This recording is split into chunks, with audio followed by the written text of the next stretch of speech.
Yes, get ready. Start. The debate over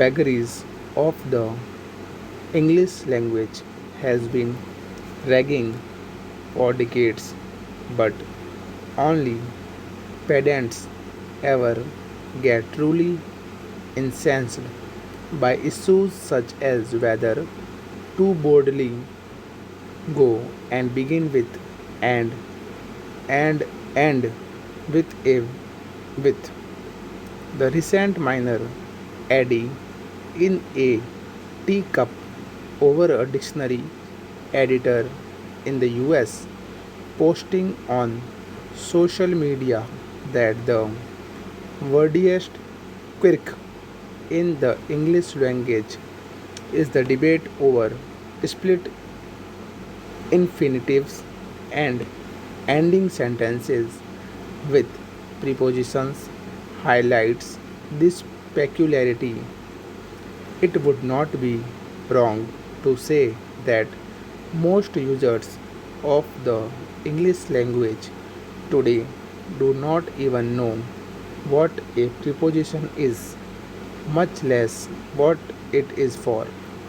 Some may probably think the E in that word is a misprint or pronounce it as preposition and construe it as a synonyms for preparing in advance.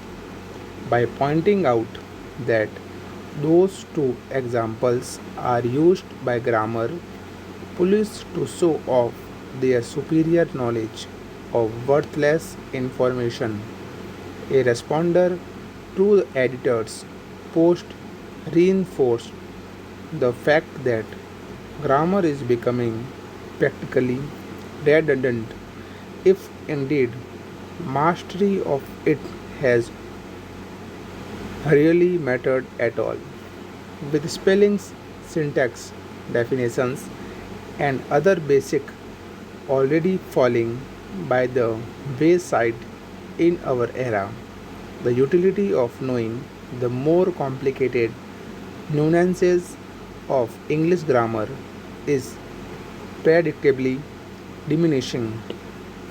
It is one part of their examination syllabus that students in India will certainly be elated by if it is dispensed with.